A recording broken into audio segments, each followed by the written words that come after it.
What's going on, FA Nation? Jon Impemba here with James Grande. Welcome back into the Fantasy Alarm NBA DFS podcast and live stream recording here for Monday's 7-game main slate. James, we had a pretty good weekend worth of content, both for the NFL and NBA DFS content there. Let's kick it off on a good foot. You're on today's playbook. We got some top players on today's slate. Giannis, Morant, Embiid, Durant, Trae Young, James Harden. Pretty star-studded group here for just 7 games. There was a play on words there that you missed. Could have really hit the rap fans' hearts right there if you went Morant, Durant, but missed opportunity nonetheless. Not a rapper. Not a rapper. You and what's his name? But I'm not a rapper. What's that guy's name on YouTube? Do you know what I'm talking about? No, you're right. Anyways, start to the Monday show. Let's go. It's going to be a fun slate. Lots of massive totals. 236 in Indiana, Brooklyn. We just saw this game. Let's run it back. Brooklyn. Team meeting, John, after 5 games. Players only meeting after 5 games. Their point guard's out of control. Their coach is throwing clipboards and making TikToks. Like, nobody knows what's going on in Brooklyn. I don't know how Nash is still the coach after what happened last year. No idea. When Kyrie literally started a mutiny inside the locker room, holding his own practices after practice, like calling his own meetings after meetings, like, what is Steve Nash? Unfortunately, what is Steve Nash still doing as a head coach of that basketball team? Yeah, I don't really have the answer, Sway. Just like Kanye once said, another crazy person. But also, Sacramento, Charlotte, 232.5 game total, 232 in Memphis, Utah, 223. Every total is over 220 today, except Philly, Washington, which is a barn burner at 216.5. So a lot of points expected to be on today's slate. Some interesting player notes. Joel Embiid is questionable. He has a non-COVID illness. John Morant is questionable with an illness. So we have some big names potentially out. We already have word Kawhi is going to be out. The Charlotte guys, once again, questionable. So there's a lot of things up in the air right now heading into Monday's slate, but a lot of points expected to be had, and I look forward to diving into the slate. Yeah, I'm with you there. Start off, we'll say John Morant again missed the game the other day with the illness. We'll see if he ends up suiting up here or not, but he's $10,400 drawing up against Utah. Trae Young against Toronto here, $9,700 for him. Trae has been really out of his mind lately. Look at that scoring. 35, 36, and 42 actual points scored the last 3 games for him. Toronto's defense actually isn't terrible, but especially in that front court, in their back court rather, it's kind of a decent defensive team. But, DeJounte Murray and Trae Young are just playing off each other so well, right? Pretty formidable duo there. James Harden against Washington, as you mentioned, one of the lowest totals on the board. Harden himself came back a little bit the other day. 43 fantasy points, 15, 6, and 11. The scoring has trended down since the way he started the year. Started off like a bat out of hell. Song reference for you there. And then we have just some recent performances where he's had some bad shooting. He's not hitting from 3. But like we've said, he's been able to fill the box score up for everybody. So he continues to be able to produce at a high level. Then DeJounte's at 92. Kyrie at 95. Kyrie, despite whatever he's going through right now, controversially, legit production out of him again as well. Yeah, so we said it last week with Trae Young. If the shot started to fall, we're going to see massive production, and that we did. 48 plus fantasy points in 4 straight games before he started shooting the ball well. Then he shoots the ball well, 36 actual, 12 assists, 59 fantasy points, 42 actual, 47% shooting, 58 fantasy points. It's just elite production day after day. Love Trae Young here. I think James Harden's fine. I think I'll like James Harden more if there's no Joel Embiid. Well, there's no Joel Embiid. We're playing Tyrese Maxey again. That's true. That's for sure. Yeah, that is for sure. I don't. Might just play Maxey anyways. The way he's I know, and he's only $6,000 too. So easy plug and play. Like you said, Kyrie, whatever he's going through off the court, which is definitely something to monitor, because if he continues on that trajectory, I don't know if he'll be in Brooklyn for much longer, and maybe even in the NBA for that matter. But while he's on the floor, he has been dominant. Yeah, 4 blocks and 3 steals against Dallas. He's been dominant. He has been dominant. He looks in, and it's crazy that he's been this good and they can't win games. He had 30 plus points in 4 of his last 5 games. He's averaging 30.5 actual points, and they're 1-4. Him and Durant are scoring 30 a night. They can't win. So they can't win. It's another situation, just kind of and I think it will get better. Seth Curry did return. Joe Harris is getting ramped up. I think that they'll be better than they are now. But we have a players only meeting after 5 games. Things are definitely concerning in Brooklyn right now. But this matchup, elite as it gets. 236 total. everything Indiana is involved in, we want pieces of. Like, we want pieces on the other side. We want pieces of Indiana. Like, that game is, every time Indiana steps on the floor, it's an elite matchup. And DeJounte, again, like you mentioned, I mean, I think he's, with how good and how well Trey has played, like, he's kind of being forgotten. He's more like, he's profiling more as a cash game play, I think. Yeah. Like, he's going to get you at least 40 on DraftKings, right? Like, that's where he's at. If you're over on FanDuel, you probably get a little bit more because he's giving you steals and blocks. You get the extra point there, so he's probably ticking up over a little bit more than that. But we've seen his ceiling. He went for 56 on opening night. He went for 50 against Orlando. So, like, you know, he's not incapable of also popping off. So both of those guard play really strong.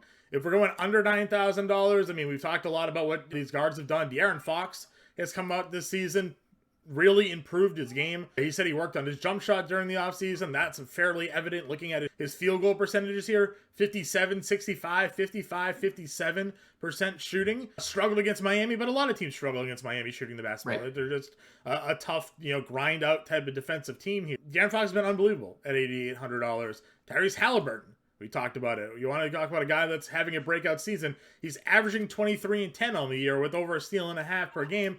53 fantasy points against Brooklyn. He went for 50 against Washington. He's already got 4 50 fantasy point games on the year, and he's $8,500. Like, this is a guy that should be $9,500 with 50 fantasy point production. So, just kind of I feel like we're at a spot here where, like, every night we feel like we need to be spending up for Giannis or, Luka because they can get you like 70. But there are plenty of guys that are $3,000 cheaper that have been giving us consistent 50 burgers, every night here. So these roster builds, we've seen some crazy high scoring this season so far in NBA DFS. And, having a Luka or a Giannis every night isn't necessarily what's winning. It's having these quote unquote fair and balanced lineups because the pricing hasn't totally caught up to what some of these guys are giving you on a consistent basis. Right. And to your point, like the Giannis argument the other night, like, yeah, he was great against Atlanta.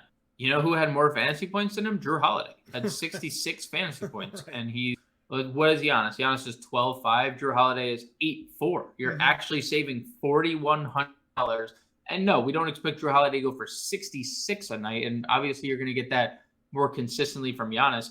But it comes back to like the Trey point. Look at the 2 games that Drew Holiday shot the ball well. Right. 53% against Houston, 48 fantasy points, 19 and 10 double-double.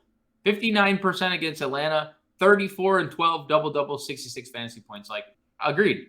Fox, Haliburton, Holiday, even Cade Cunningham. Yeah, dude, I was going to say, Cade, last 3 games, 51, 59, 48. Like, we were initially worried. No, not initially worried, but we commented on Jaden Ivey. And I still love Jaden Ivey, but we weren't sure how these two were going to play together.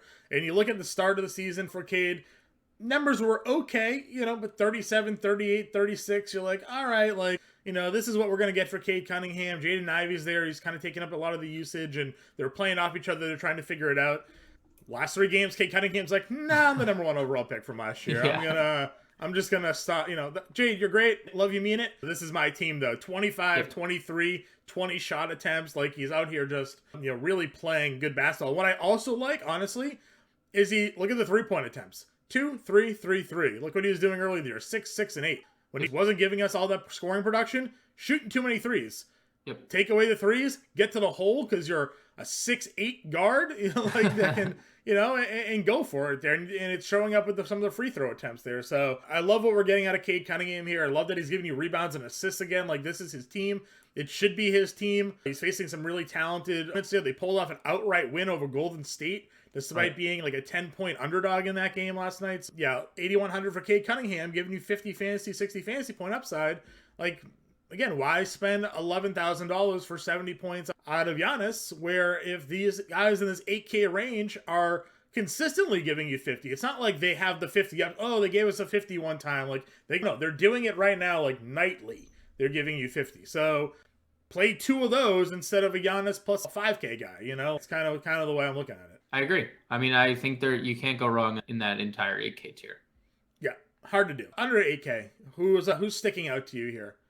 I mean, KPJ has flashed upside on multiple occasions this year. 3 of his last 4 games, 24 or more actual points. I think he's fine for tournaments. I think we're going to like the other side of that game quite a bit. Ben Simmons is what he is right now. I think his ceiling feels capped a little bit. I know he's only 6,400, but like if we're not going to take more shot attempts, I think there's just a cap ceiling. He's going to produce in other categories. Maybe he profiles better as a FanDuel play, just given the steals and block upside that he has at times. But Simmons at 64 feels fine for like cash games. Maxey, we mentioned, I think he's in play if Embiid is in, but I prefer Embiid out. Now he's going to be far less owned, right? If Embiid's off the floor. Probably. Or on the floor rather. So like as a contrarian option, like you can go there. Dennis Smith, I think, look, he was really bad against Orlando and I was in on him, but I mentioned it to you like throughout the day, like the total dropped 8 points. And I was like, why is this total? Why are so many people like, why is the under being just hammered right now? And it turned out because that game stunk and Charlotte stunk. And then the next day they came back and torched Golden State. Not torched them, but we're beating them all game. Golden State came back and they went into overtime. But Dennis Smith showed you what he can do. He almost triple-double. So I think Dennis Smith 6K. Terry Rozier, once again, doubtful. I think he's firmly in play for cash, probably in play for tournaments as well. Sure. And then if Ja doesn't play, I know Tyus Jones is $6,000. But look, I mean, Tyus Jones has been great all year, even with Ja. Now we see what he's capable of without Morant. So I think Tyus is. Yeah, we just saw this matchup, right? He went for 45. He was super chalky the other day too at 4,700. Yeah, and it's probably not gonna change all that much. I know he's 6K, but like, why wouldn't we invest in a guy who's still gonna put up 40? He could put up 40 fantasy points at 6K. No John Wall, no Kawhi Leonard. Reggie Jackson's $5,300 against Houston. Probably. It's good to see the minutes back up to where they are. Like. The 27 was because of blowout, but the 2 games prior he plays 37 and 30. So, yeah, it's the Paul George led team, but someone's got to be the second option. Is Marcus Morris back? I saw Markieff playing the other day, and I know they had a family. Yeah, Marcus Morris is back. Bob Cove is out. So, like, they have a lot of missing pieces for the Clippers. So, yeah, I could get behind Reggie Jackson. Yeah, just a good price. 5,300 is a good price for him. Any dart throws here under 5K? Anybody jumping out? Maybe T-Man with everyone out. Okay. Melton for sure. If Embiid's out, he'll start. They started him. They played a small ball lineup. Yeah. So maybe we see good numbers for him even in limited minutes against Chicago too. 22 minutes, 24 fantasy points. But we know the story on DeAndre Melton. Yeah, we've been about it for 5 years. So yeah, this is him. Yeah. He is the dude that can do that. But other than that, yeah, I don't see anything. Nope. So. Shooting guard. PG, as you mentioned already, 9,300 against Houston. A lot of people are probably going to have him as lineups, but like, could it be a trap spot? I mean, great matchup, but he's had some good matchups, and the production hasn't been there. It's been terrible. He's been terrible the last 3 games. It could be a trap spot. It is the spot. It is probably the trap spot. So, like, I'm going to roster Paul George. Okay. But I understand he has been playing bad. But, like, I am willing to trust the 10-year sample of Paul George versus a 3-game bad stretch, right? Like, It's Houston. I know what it is. It's Houston. I know. Would you rather play a Paul George at 93 or a Desmond Bane without John Morant? It's a good question. I mean, Desmond Bane has been tremendous with John Morant. So 3 straight 30-plus scoring games out of Desmond Bane. Just some pretty wild production. Now, matchup-wise, it's been some of the easier matchups. Brooklyn, Sacramento, Utah. But, again, he's drawing Utah again. They're still in Utah. So they didn't really travel anywhere. They just spent 2 days in Utah, I guess. So I'm just curious. For cash games, it's Bane. Like, in cash, you're playing Bane if there's no Ja. In tournaments, I can see... I mean, I've talked to you about it. In tournament, I faded Bane the other day. Did it work out? No, but I played all 3. I played Tyus, Bane, and Brooks. Right. And that was obviously the right approach. But like in tournaments, like where you're looking to be different, I ended up getting a 6% Steven Adams. Like the whole slate was chalky. Steven Adams got in early foul trouble, and it stunk. Like it obviously wasn't the right play. But that's an example of like how you pivot in a tournament. Like. If Desmond Bane has a Desmond Bane performance from like the first game or versus Dallas, right? 28 fantasy points. It's like, oh, you're going to win, especially 7,900. Like we're looking for 40 fantasy points for 5X. So I think he profiles better as a cash game play. And I think he's going to be chalky everywhere if Ja's out. If Ja doesn't play, like you don't have to play Desmond Bane in tournaments. Like Sure. you can fade him. Okay. Let's see here. FEV's been struggling. Jalen Green's been hit or miss. Jaden Ivey, again, kind of coming down to earth a little bit. We didn't talk about Clarkson, but I think we always just consider him a GPP play. Yep. But Doran had that good game. We talked about it. They didn't start Neesmith. But they started. He didn't play. He didn't play. Right. They started Duarte, but Mathurin still came off the bench and did his thing. So like, you look at the games where they were messing with their starting lineup, where they had Neesmith and like, whatever, and he struggled. Should they just like figure out a way to keep his role consistent? Because when he's coming off the bench as like their sixth-man shooter, the guy has been unbelievable. Now, a lot of that probably had to do with Brooklyn, but still 33 minutes. So the playing time was there where it wasn't 23, 27, 25, the 3 games prior. Give this man 30-plus minutes and let him sit in this role that he's comfortable being in, and you're getting just ridiculous shooting production out of him. So GVP only, but 6K, again, another guy that is, he's giving you 40 fantasy point potential here. And what did you just say? He played who? Brooklyn. And he plays who tonight? Brooklyn. Yeah, worst defensive team in the NBA. I mean, it's just like, yeah. And same thing can be said for Buddy Hield, who's $100 cheaper. Literally the exact same thing. I tweeted it out the other night. Like, I'm going to play Buddy Hield every slate as long as he's on Indiana, because again, they're bad defensively. He's shooting the lights out. He's getting opportunities.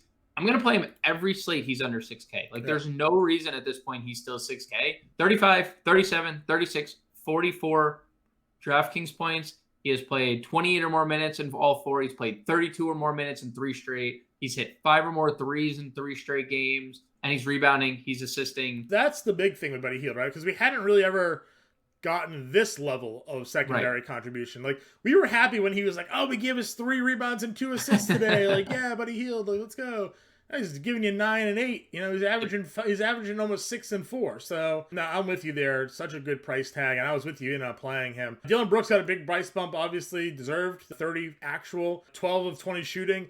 I don't think we're gonna get 30 actual again out of Dylan Brooks. So temper the expectations here a little bit. So for that reason, Brooks is probably a little bit overpriced for me. But if Morant is out and you want to take that dart throw, like 30 fantasy points is probably still within range for 5X here. But I don't think we're going to get back-to-back ceiling games out of Dylan Brooks, but I could be wrong. The one thing we know about Dylan Brooks is that he's a high usage play, right? So he has never seen a shot he doesn't like, and he's a very good defender too. So someone who, is going to have games where he has 3 steals and whatnot. And Utah is a team that's kind of young and not like careful with the ball. Where are they in terms? They're averaging the third highest turnover rate per game this year. Sure. So, just something to consider.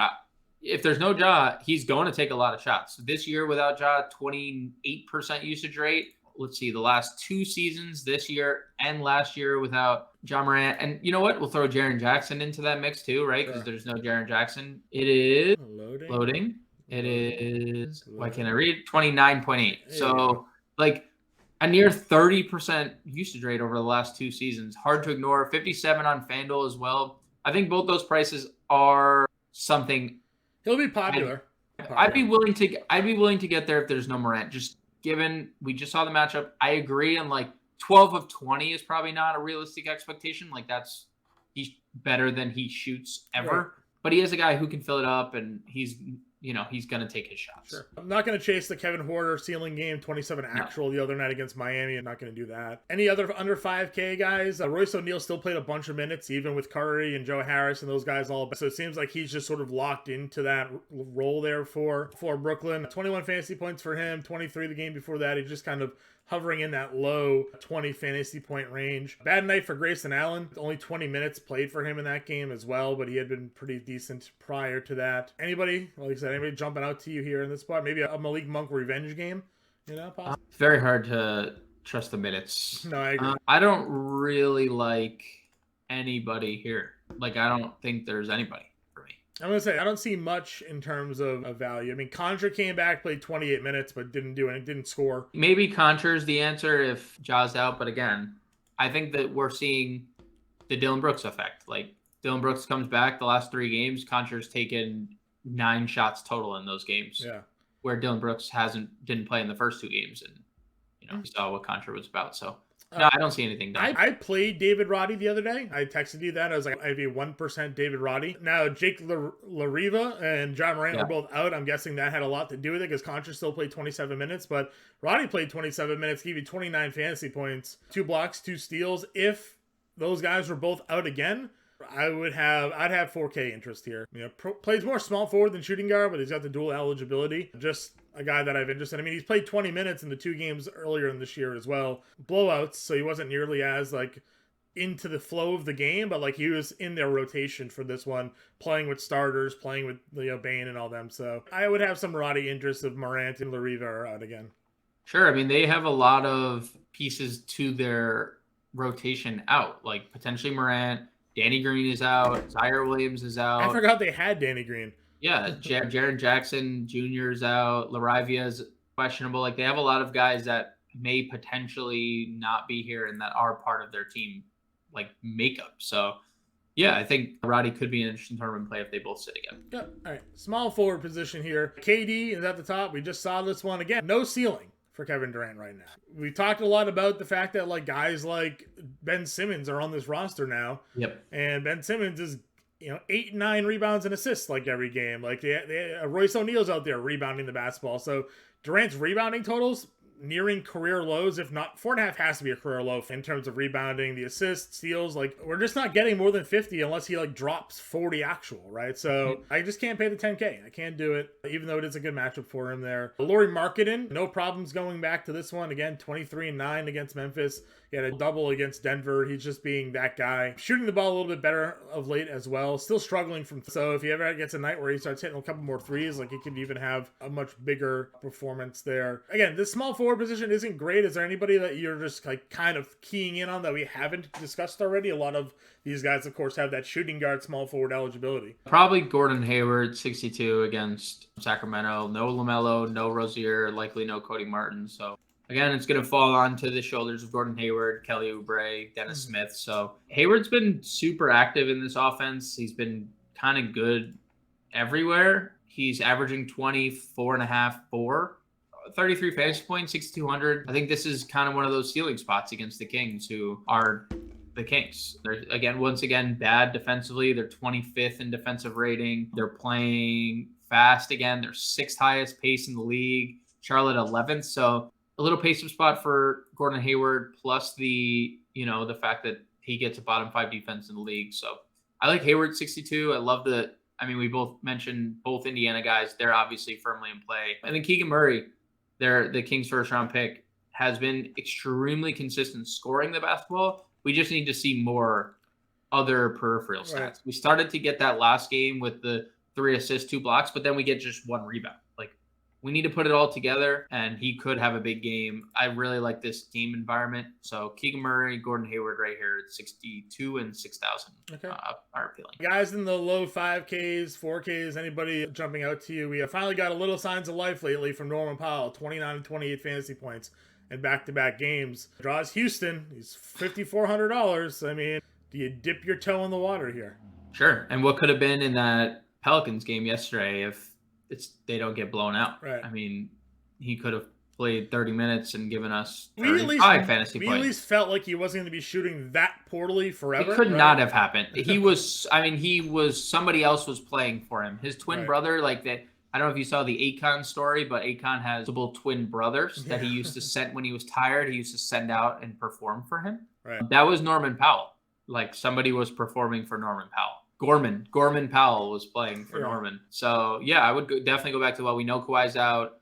We know John Wall's not going to play, or we think John Wall's not going to play. You said no Covington's out, yeah. Yeah, so, there's plenty of opportunity here for Powell. We're going to see him approach 30 minutes. So, yeah, 5,400 is a good price for him. Jalen McDaniels been playing a lot lately. Yeah. $4,600 for him. Again, he's coming off the bench. His minutes ceiling is definitely in flux. 23, 22, played 32 minutes against Golden State, but hard to argue with the activity when he's on the floor. Yeah, agreed. And you know what? He was a large part of why they beat Golden State in overtime, and we saw him extended. So maybe this is the start of something. We've seen 2 really good games over his last 3, and we've seen strung together a bunch of good games. I wonder if there's an assist prop out there for Jalen McDaniels, because guarantee will get you 2. Also will guarantee get you 5 rebounds at least. So if the scoring comes along with that too, I mean, we're talking about a guy who can definitely get you 30 fantasy points. I don't hate it. I also don't hate Eric Gordon at 46. Yeah. He sat Sunday, so he just isn't playing back-to-backs right now. Eric Gordon's been really good, weirdly, for this Houston team. I think this is going to be a fun game against the Clippers. The Clippers have been pretty bad this year, and I guess they've been pretty good defensively, but I mean, just 2 and 4. Right. Like, hasn't been great. So ex-Clipper great, Eric Gordon, 46. That Kevin Looney over 2.5 assists prop from yesterday was not a trap. He had it before halftime. So if we're out there and we see Kevin Looney's props at 2.5 assists again moving forward, we should because he just passes the ball to Steph. It's a great option. Giannis is at 12.5. We've kind of alluded to this already a few times on this stream. We're never going to tell you not to play Giannis, right? But at $12,500, if he's only going to get you 64, right, then he's not worth it, right? When multiple guys $3,000 less, $3,500 less than him can give you 50 plus, right? Like, is the 15 extra fantasy points for $3,000 just isn't worth it. So actually, I think it depends. It's even it's 4,000. I'm even shorting it. He's $12,500. You need 70 fantasy points here to really pay it off. I understand that 5x is only 62, but realistically, given what we've had guys priced much lower than him give you, you need 75, you need 80, you need that Luka game the other day in overtime where he had like 84 fantasy points. Right.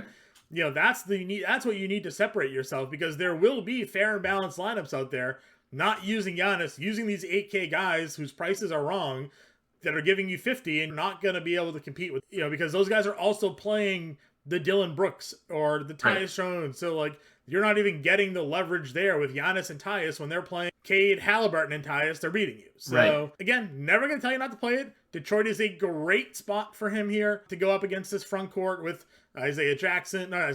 Isaiah Stewart. They have Jalen Duran. They have Ogden. Bojan. Yeah, Bojan. Yeah, like, it's a great spot for Giannis. He's I think in cash games you play him. Bingo. In GPPs, I think I am probably gonna risk the fade here.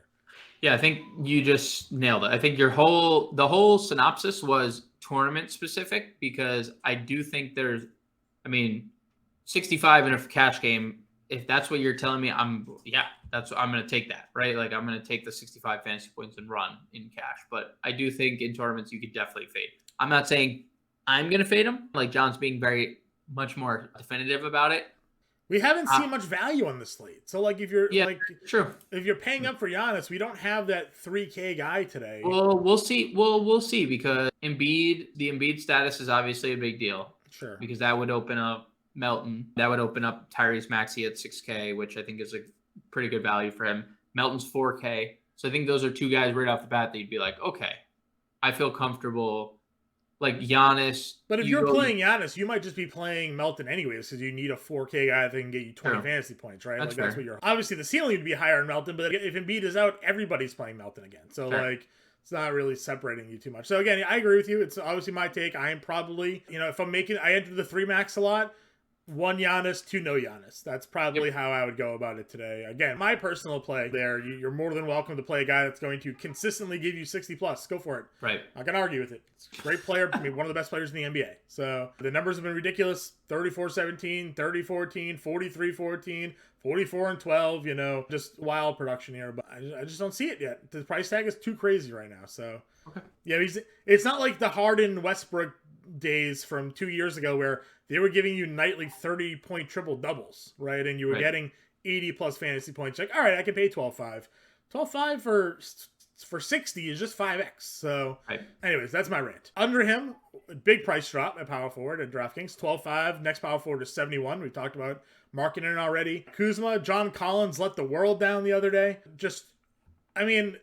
4 shots. 4 shots in back-to-back games for him. I understand he had the Giannis matchup, fine, but the 4 shots against Detroit was a big, I don't know. Toronto feels like a front court that could be tough for him, with Siakam and OG and Barnes and, Boucher and Achua. size-wise, they all match up with him fine, but I don't know. The tournaments foul trouble looming here. Yeah, I don't know. It feels like a tough one for me. With Trey, I don't know, man. With Trey and Murray just taking so many shot opportunities, and like even DeAndre Hunter taking double-digit shots in every game, it just feels like Collins is the one being left out right now. I mean, he was taking double-digit shot attempts for the first 4 games. He was also being incredibly efficient shooting the basketball. Yep. Which, again, I don't know if you can count on Collins being a 65% shooter from the field. Benefited, again, he's not taking a ton of threes outside of that Charlotte game, which is good. Don't really want John Collins just jacking threes all game. If he can get by the hoop, more power to him. But yeah, just some tough performances out of him lately. So if you're game stacking, you want to throw Collins in there, fine.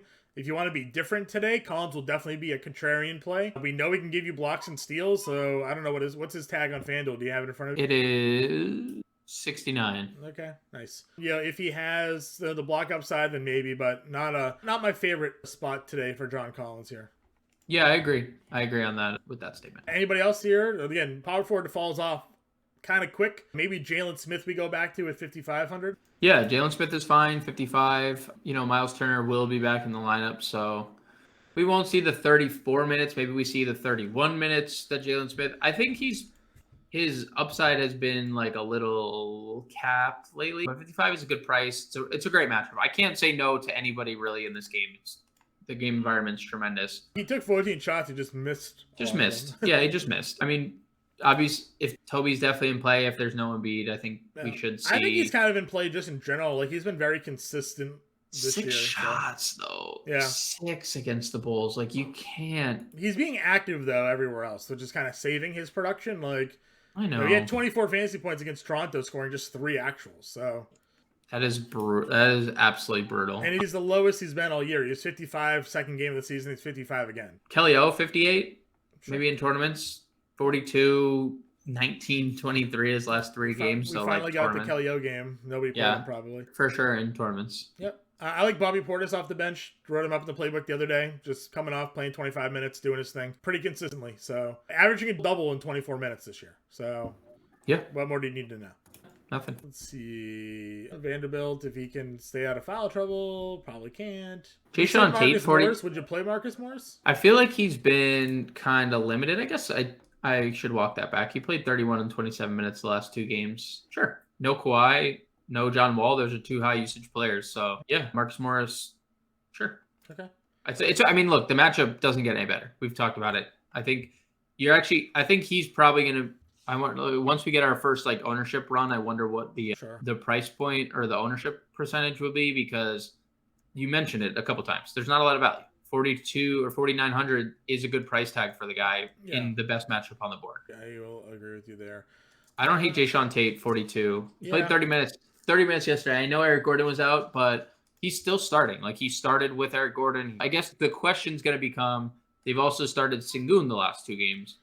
So are they going to start Sengun, or are they going to start Jabari Smith at center and move Sengun back to the bench? I guess that's the question. If Tate starts, maybe we can go there 42. Sure. But then again, I don't know. Maybe I'm overthinking it. Maybe it's.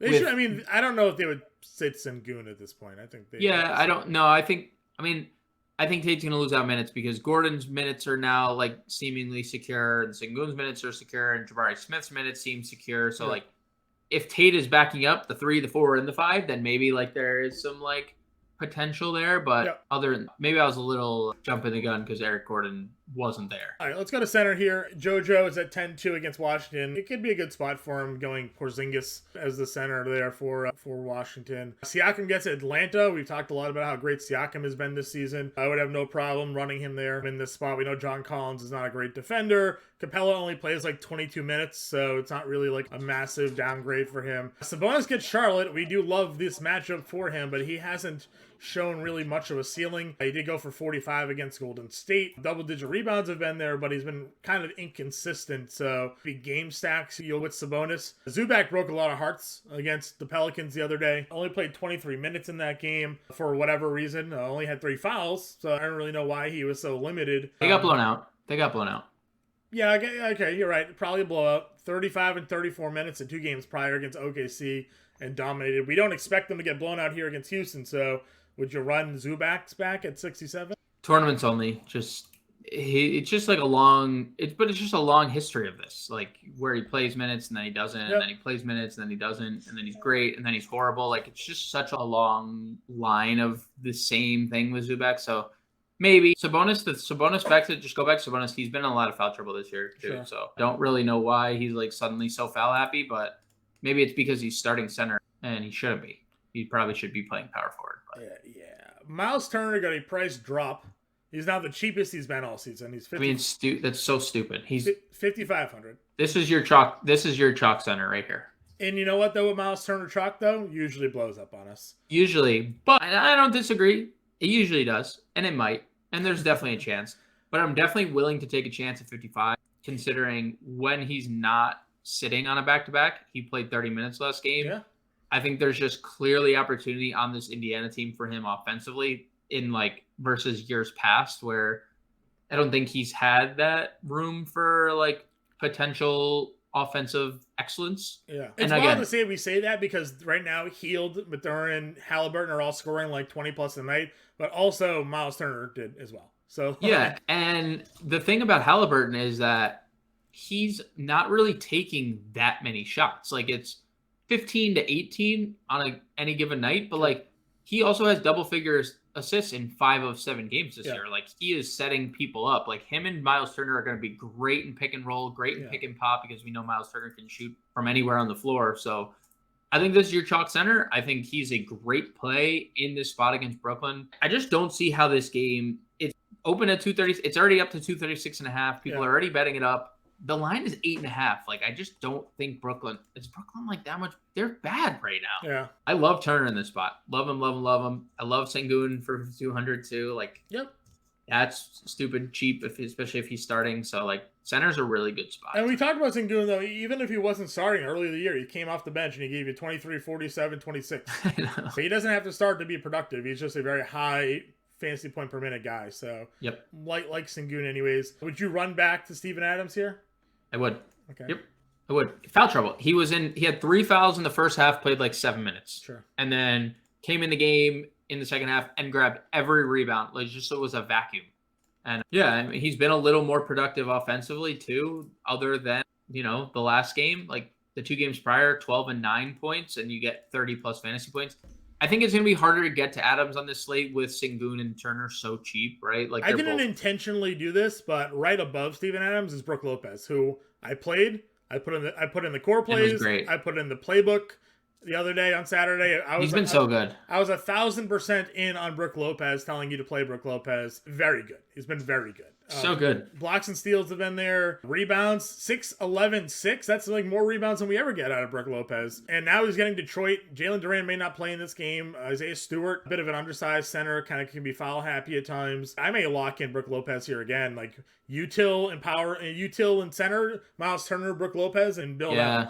Yeah, center's kind of loaded, huh? Yeah. Because you mentioned, I didn't even realize Jalen Duran was questionable. Yeah. And Stewart's coming off 24 and 13 in his last game. Yeah. On the other side of this matchup, and obviously tough with Brook Lopez being his counterpart because Brook Lopez is blocking so many shots right now. And Giannis looms. But just still, center in general, just loaded. Tournaments loaded in cash. Well, we loved Isaiah Stewart, and then we were like, why do they get Duran? Like, well, they're just going to bump out. Like, it felt like they're always just trying to get more front court guys. Yep. And Stewart's out here like, hey guys, I can do a lot of good things for you. Yeah, I can hold my own pretty well here. So first round pick. Don't forget about me. Anybody else at center? Nope. Let's build. Okay. Where are we going? Who's our Miles Turner. Okay, Miles Turner at center. Okay. Buddy Hield. Probably small forward. It was kind of weak, right? 5,900. Okay. Hield or Brooks or both? I think the matchup for Hield is better. Like this Brooklyn, I'm just in on the Brooklyn. Sure. And I guess the assumption is that playing Brooks means Morant's out. So I think we should assume that he's in. Okay. Who is our point guard? What do you think? Kyrie? I mean, I kind of lean Haliburton. Haliburton, that's fine. We're running 3 Pacers. I'm fine with it. I guess we're stacking, right? I guess we're. I want to. If there, it says a 236 game total. I want to play Kyrie too. So like we could play Kyrie in the guard spot. Let's see what we have. If we play Kyrie Haliburton, Heald, Turner, Kyrie gives us 5,100 a player. We could go Brolo as our util at 50 if you're interested. Yep. There wasn't a ton of value. So shooting guard, power forward, and forward is our three positions. $5,100 remaining here. Let's see, 51-ish range. We had, what would we have here? Royce O'Neal, if you wanted to run one back. He played 37 minutes in that game. No, the thing is, like, he's Marcus Morris is 49. Yeah. Yeah, Marcus Morris. Okay, Marcus Morris at 49. That gives us $5,300 a player. Norm, 54. Yep, Norm 54. We have a $5,200 shooting guard then. $5,200 shooting guard. Which there is nobody. Not playing Royce O'Neal. I am not playing Royce O'Neal. I refuse. There's just no upside. Like, he's not. He gave us upside on like the first two slates or like the first slate, but he was 4,100. Now he's 4,800. And we're not getting more than 24 fantasy points. I mean, well, I said Melton's 4K. Oh, wait, does Heald have shooting guard? Hold on. Yeah, you can move Heald. Heald the shooting guard. Yeah. All right. Heald the shooting guard. Powell to small forward. And now we have a forward at 5,200. 5,200 forward. Isaiah Stewart? You want to go Isaiah Stewart versus... we don't have to. I'm just thinking... There's not really anybody else that we would want to go to, probably, so I'm fine with it. I mean, I don't think we're gonna play Harry B. Right? Nope. We're not gonna play. You don't want to play O'Neal. We're not gonna play Hunter. We like Jalen McDaniels, but there's just too much uncertainty there. So I'm fine going Isaiah Stewart here. Yeah, let's go Detroit's been good. Detroit's been good. So all right, that's what we got. We have an Indy Brooklyn game stack here. We got two pieces of this Clippers Houston game, which we like as well. So I think we're fine. We have Haliburton, Heald, point guard, shooting guard. Powell, Marcus Morris Sr., small forward, power forward. Miles Turner at center. Kyrie Irving at guard. Isaiah Stewart at forward. And Brook Lopez at utility. That is going to be our DraftKings lineup for today. If you have any questions, get us in Discord. Playbook will be done by James. That'll be out later this afternoon. Good luck, everybody. We'll catch you guys later.